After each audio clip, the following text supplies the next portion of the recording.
hari ini sidangnya sudah berjalan sebagaimana yang seharusnya, dan tergugat itu hadir kuasanya dari kantor Hasibuan ya. Jadi terima kuasanya ada beberapa, hanya saja tadi memang sidang masih belum bisa dilanjutkan ke tahap jawaban akibat secara legal administrasi ada beberapa persyaratan yang masih belum dipenuhi oleh kuasa hukum dari tergugat, dari Vidi Aldiano ya. Dan menurut data tadi dalam persidangan, kuasa itu baru diberikan kemarin kalau tidak salah, baru kemarin tanggal 10 Juni, 1 hari sebelum persidangan. Dan setelah diperiksa tadi ada beberapa persyaratan yang belum dilengkapi. Nah, coba kamu terangkan kita gimana sidangnya? Ya, jadi hari ini sidangnya itu dari pihak tergugat hadir kuasanya 2 orang. Terus kemudian karena kuasa mungkin baru diberikan kemarin, jadi untuk legalitasnya belum terdaftarkan di Pengadilan Negeri Jakarta Pusat untuk kuasanya. Terus kemudian jadi agenda sidang akan dilanjutkan minggu depan tanggal 17 Juni dengan agenda sidang masih memeriksa legalitas dari pihak kuasa hukum tergugat. Gitu. Ya. Itu agenda sidang hari ini. Bang, sudah ada obrolan mungkin dengan kuasa hukum? Ternyata yang ditunjuk oleh Vidi ini kan adalah kuasa hukum yang sama pada waktu kami somasi ya, dari kantor Hasibuan, Jakub Hasibuan ya. Jadi belum ada pembicaraan ya. Tapi kalaupun memang misalnya ada pembicaraan, tentu ini menindaklanjuti pembicaraan yang pernah ada ya. Bahwa dulu kita sudah sampai dalam pembicaraan mengenai masalah berapa yang layak berkaitan dengan masalah kompensasi atau konsekuensi akibat adanya pelanggaran ya. Dulu masih belum bisa ada kesepakatan terkait dengan masalah nilainya. Mudah-mudahan setelah kita ketemu lagi dalam persidangan ini ada peluang untuk berbicara lebih lanjut. Tapi kalaupun tidak, artinya kita serahkan kepada majelis hakim yang memeriksa dan memutus perkara ini untuk memberikan putusan yang seadil-adilnya sesuai dengan ketentuan hukum yang berlaku. Jadi jangan sesuai dengan opini masyarakat yang berkembang. Ini kan saya lihat ini banyak sekali orang-orang yang memberikan pendapat-pendapat ya, netizen mencoba mengomentari perkara ini ya. Padahal mereka tidak punya sertifikasi. Di persidangan aja orang yang tidak memiliki izin itu tidak boleh menyampaikan pendapat, tidak boleh bersuara dalam persidangan. Ya, ada aturan mainnya. Nah, meskipun negara kita negara demokrasi yang memberikan kebebasan kepada semua orang untuk mengeluarkan pendapat, tapi buat pikir-pikir, jangan mengeluarkan pendapat ya berdasarkan apa yang dia tahu dan kemudian itu membuat suasana jadi tidak adem ayem gitu. Ya, suasana menjadi tambah keruh.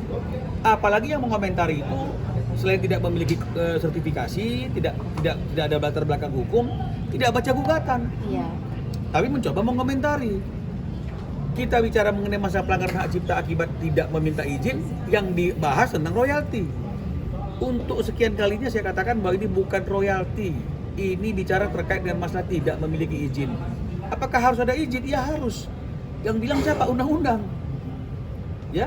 Terus jangan juga menginterpretasikan dan mencoba berasumsi seolah-olah misalnya ya ini antara Herikis, papanya Vidi ya tergugat dengan Kenan ini adalah teman. Itu fakta yang nggak bisa dipungkiri, memang mereka teman. Tapi ini kan masalah lain. Nah, kalau memang mereka teman, harusnya dari awal masalahnya tidak akan jadi seperti ini. Kalau memang mereka teman, harusnya Bang Kenan Nasution dan Pak Rudi Pekerti tidak perlu datang ke kantor saya untuk minta bantuan hukum. Ya, jadi jangan juga bilang ini akibat adanya laler-laler yang memberikan informasi. Enggak, jangan. Jaga mulut, ya, mulutmu adalah harimaumu. Ya. Apalagi yang menyampaikan itu orang yang tidak memiliki kompetensi, sertifikasi bidang hukum. Andaikan semua orang yang bisa baca undang-undang, yang nggak buta huruf bisa baca undang-undang dan bebas ngomong, nggak perlu lagi kita di Indonesia ini pengacara. Semua orang boleh ngomong apapun tentang hukum, tapi tidak bisa. Tetap ada orang-orang yang memang patut untuk menyampaikan sesuatu karena ini sudah bicara mengenai masalah keahliannya, kompetensinya, sertifikasinya, ya. Jadi jangan sampai ada pembelokan informasi seperti yang mengatakan oh ini akibat adanya informasi-informasi, ada laler-laler lah, apa segala macam ya. Seolah mereka lah yang menjadikan masalah ini menjadi panas, yang memberikan informasi-informasi. Tidak, ini kliennya yang datang minta perlindungan hukum. Karena mereka akhirnya paham bahwa undang-undang itu memberikan hak kepada mereka sebagai pencipta.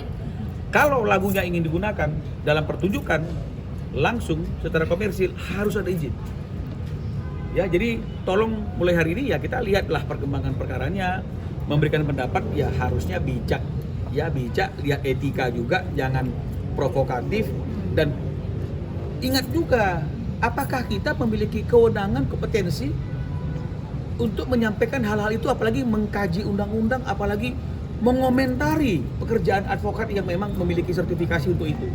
Ya, menggurui seolah-olah mereka lebih paham daripada advokat yang bersidang terkait dengan masalah bagaimana seharusnya. Ini seharusnya jangan digugat, nggak boleh ada cita jaminan. Ini siapa mereka yang ngomong-ngomong ini? Siapa mereka yang ngomong-ngomong ini? Mereka ngerti nggak hukum acara? Mereka mengerti nggak bahwa dalam aturan hukum itu boleh-boleh saja kita meminta jaminan untuk kepastian pembayaran jika tidak ada etikat baik ketika ada putusan. Ketika ada putusan loh. Artinya ini kan masih dalam proses. Ya, jadi jangan langsung dikatakan bahwa komposer itu itu sadis ya. Sudah selain minta uang 24,5 masih lagi minta rumah, enggak. Itu hukum acaranya memang boleh seperti itu. Nah, yang paling menyedihkan yang ngomong-ngomong itu orang yang nggak mengerti hukum, orang yang nggak pernah bersidang, orang yang nggak punya izin untuk beracara. Lebih parah lagi, dipercaya omongan itu oleh orang-orang.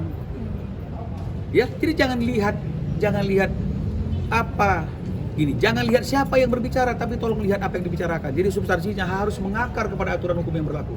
Bang, itu kenapa 24 M sekian itu hitungannya dari mana kalau boleh tahu, Bang? 600 kali saya sudah sampaikan di teman-teman media, ya, bahwa ada pelanggaran antar dua undang-undang yang tahun 2002 dan tahun 2014. Di undang-undang itu masing-masing menentukan konsekuensi denda akibat menggunakan ciptaan secara tanpa izin, ya. 2002 1 miliar kalau nggak salah. Iya, 1 miliar. Ya, 2014 500 juta. Jadi kita lihat dari 31 pelanggaran yang kami ajukan itu, berapa tahun 2002, berapa tahun 2014, akumulasi pelanggaran itu ya ditinggal dikalikan. Jadi ada landasannya. Dan ini bukan royalti. Apakah itu akan dikabulkan? Tergantung apa yang menjadi keputusan daripada majelis hakim. Jadi jangan menulis ke sana kemari, dianggap itu nggak layak. Oh, sedih sekali royalti 24 ini. Oh. Jangan ngomong sesuatu kalau kita tidak paham substansinya. Ya, ini antara kuasa hukum menggugat dengan tergugat mungkin adem-adem aja karena saling memahami hukum acara dan memahami hukum. Ini orang di luaran yang kepanasan jenggot, nggak ada kepentingan. Ini bukan urusan dia, bukan keluarga dia. Tapi ngomong yang aneh-aneh. Jangan. Artinya mari kita support perkara ini dengan cara-cara yang patut, ya. Jangan nulis juga yang nggak betul, jangan narasi juga nggak betul, teman-teman media. Pak, saya paham ya kalau Dani bilang selalu ada clickbaitnya ya supaya eye catching beritanya. Tapi ini sekarang nggak usah dipelintir-pelintir, judul-judul aneh juga udah eye catching kok beritanya. Jadi tolong dudukkan masalah ini sesuai dengan proporsinya. Bang, sebelum agenda nanti tanya jawab itu ada ini nggak sih, Bang, agenda mediasi nggak sih, Bang, kalau di perdata ini, Bang? Sekali lagi saya katakan bahwa ini adalah pengadilan niaga tentang hak cipta, ya. Itu tidak ada mediasi. Ya, beda dengan hukum acara perdata biasanya, ya. Namun kan tidak menutup kemungkinan kalau memang masing-masing pihak ada etikat baik dan kemudian mereka ingin berbicara, ya, di luar persidangan dan kemudian ada kesepakatan, ada kesepemahaman yang tadinya belum terjadi, sekarang mungkin sudah terjadi dan akhirnya mereka duduk bersama shake hand, boleh saja. Tinggal nanti penggugat mencabut gugatannya, kan begitu. Tapi kalau tidak juga nggak apa-apa, kita teruskan prosesnya karena kita percaya pengadilan itu adalah benteng terakhir untuk mencari keadilan dan landasannya ada Undang-Undang Hak Cipta, ya, pasal 9, ya. Nah, jadi kalaupun memang misalnya kita mau tarik sana tarik kemari, kita boleh berargumentasi apapun juga, tapi tanya hati nurani kita. Apakah patut kita menggunakan hak karya cipta orang lain tanpa izin dan kita mendapatkan manfaat ekonomi? Jangan pungkiri, ada manfaatnya. Itu bukan punya kita, ya. Jadi tolong, artinya teman-teman lihat juga kondisi pencipta, ya, lihat juga kondisi komposer bagaimana hari ini, ya. Dan ketika mereka ingin memperjuangkan haknya, ya tolong dihargai juga. Jangan juga ada pertanyaan, kenapa harus hari ini? So what kalau hari ini? Kasus korupsi kadang-kadang terungkapnya setelah orang tersebut tidak lagi menjabat. Apakah boleh saya katakan Kok sekarang baru ditangkap? Korupsi dari mulai 5 tahun yang lalu. Nggak begitu kalau kita bicara mengenai masalah law enforcement. Ya, sepanjang masih dianggap layak. Belum masuk yang namanya kadaluarsa atas satu perkara. Jadi jangan ditanya kenapa sekarang. Terus kenapa kalau sekarang emangnya? Itu pertanyaan stupid dari orang-orang yang tidak paham. Itu menunjukkan ketidakpahamannya. Tapi mau ngomong, mau ngomentari. Sertifikasi nggak ada, kompetensi nggak ada. Tapi karena omongannya suka nyeleneh, banyak pula yang suka, kan begitu aja masalahnya. Ya, jadi tolong kita memilah-milah informasi itu. Marilah kita menerima informasi yang menurut kita itu adalah sebuah edukasi yang menambah wawasan dan pengetahuan kita. Jangan hanya untuk memuaskan ego dan emosi kita. Oke ya? Terima kasih teman-teman. Ya. Ya.